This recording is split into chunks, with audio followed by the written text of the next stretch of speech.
Արտադրանքը կա, դրա իրացման համար անհրաժեշտ ակցիզները ոչ։ Երկրում վերջացել են։ Պետեկամուտների կոմիտեն դրանք չի կարողանում տնտեսվարողներին տալ, որպեսզի վաճառեն իրենց ապրանքը ու բնականաբար հարկեր վճարեն երկրին։ Տնտեսվարողները լուրջ խնդրի առաջ են։ Ամսի 17-ից սկսած ներկայացրել ենք մոտ 450,000 հատ դեղորայքի համար հայտ։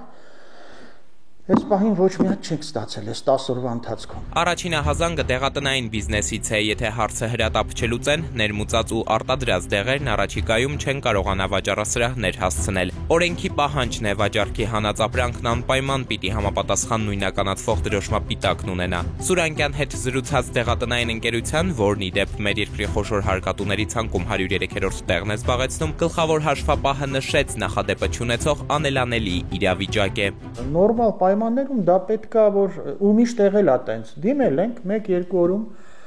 ստացել ենք դրոշմապիտակները եւ բնականաբար դեղորայքը, որը որ կարեւորագույն էլեմենտ է, նորմալ ստացել ենք, պիտակավորել ենք։ Դեղերի հետ կապված բավականին մեծ դեֆիցիտ է։ Նաեւ այս հանգամանքն է բերում նրան, որ դեղորայքը ուղակի փաստացի Հայաստանում է, պահեստում է, բայց չի կարող շրջանառվել։ Ինչու չկա, բանախոսներն ասում են իրենց էլ է այս հարցի պատասխանը հետաքրքրում, անցած ամիսների ընթացքում այդպես էլ չեն գտել, չնայած բազում անգամներ փորձել են ճշտել, պատասխանատու կառույցը չի մեկնաբանել։ Պատճառը մեզ հայտնի չի։ Իհարկե դա պետական գաղտնիք չի, բայց որևէ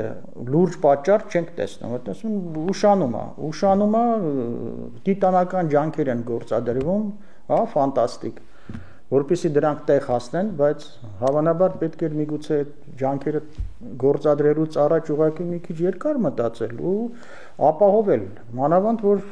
ալտերնատիվը չկա, լրիվ ֆորս մարաժորային իրավիճակ է։ Խնդրի մասին տեղեկանալով Սուրանկյունը դեռ հունվարին էր պետեկամուտների կոմիտե գրավոր հարցում ուղարկել հայցելով տեղեկություն, թե ինչու եւ ինչպես է այս խնդիրն առաջացել։ Ավելի ուշ մեզ տեղեկացրին, որ մեր 4 հարցին պատասխանելու համար 30 օր ժամանակ է անհրաժեշտ։ Մեկ ամիս անց, սակայն, պատասխանը չեկավ եւ միայն հավելյալ զանգերից հետո արձագանքը ստացանք։ Նշել են, խնդիրը զուտ տեխնիկական է։ Կոմիտեն հայցում է տնտեսվարողների ներողամտությունը ի հայտ եկած անհարմարությունների համար եւ տեղեկացնում, որ 2025 թվականի մարտ ամսվա սկզբից կվերսկսվի դրոշմապիտակների տրամադրման գործընթացը տնտեսվարողներին։ Պետական եկամուտների կոմիտեն հորդորում է հարկ վճարողներին դիմել եւ ստանալ իրենց անհրաժեշտ քանակից ոչ ավելի քանակությամբ դրոշմապիտակներ։ Տեխնիկական խնդիրների պատճառով սովորական ակցիզներ չկան, բայց մեր պետությունն այս համակարգում ավելի մեծ ու հավակնոտ ծրագրեր ունի։ Դա տամատրիքսային թվային ծածկագիրն է, հիմա պարտադիր փակցնում են ջրի,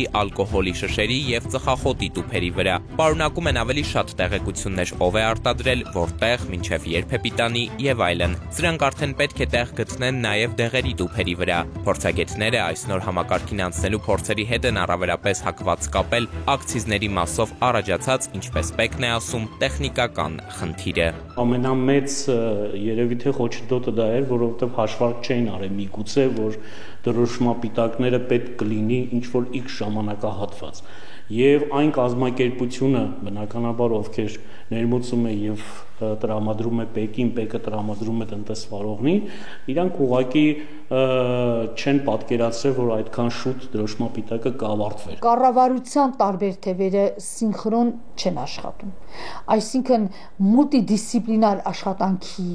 մեխանիզմը հստակ չէ։ 2024-ի վերջում գործադիրը դատամատրիքսային թվային ծածկագրերին անցնելու համար պիլոտային ծրագիր է իրականացրել։ Դրան մասնակցած ընկերության ներկայացուցիչն ու փորձագետները միաբերան պնդում են, այն ինչի հետ առաջիկայում հարկադրված կլինեն գործ ունենալ, ավելի շուտ քաոս է հիշեցնում։ Տիեզերական դարում մենք կարող ենք այդ բոլորը վերցնել ինչ-որ ֆայլի վրա, Excel-ի ֆայլ կլինի, թե PDF ֆայլ կլինի, ինչ-որ ֆայլի վրա պատրաստել, դա ներմուծել։ Չէ, մենք մանուալ դա պետք է անենք։ Մանուալ, այսինքն ձեռքով, հսկայական աշխատուժ, հսկայական սխալվելու հավանականություն, դերևս պատրաստ չենք։ Համենայն դեպս առանձնապես մեծ խնդիր չի լուծում, բայց վնասել չի, վտանգել չի, այսպես ասենք։ Իհարկե ավելի ծավալուն տեղեկատվություն իմանալը ամեն դեպքում սպառողի համար ընդունելի է, բայց եկեք պրակտիկայից խոսենք, հենց հիմա եթե ալկոհոլը, ծխախոտը, ջուրը այդպես է, ես երբեք իմ շրջապատում չեմ հայտնաբերել կամ տեսել մի մարդու, որը որ ինչ որ տեսել է, տարել է, նայել է, հետևել է, երևի թե միջազգայինորեն պարտավորություն ենք վերցել եւ կատարում ենք։ Հայկական մենթալիտետում եւ հայկական իրականության մեջ ինքը այդքան էլ օգտագործվող չի։ Մեկանգամյա օգտագործվող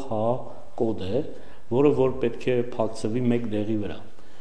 Ոչ մեկին գաղտնիք չէ, որ դեղատներիում վաճառվող դեղերի շուրջ երևի թե 60%-ը կարող եմ ասել,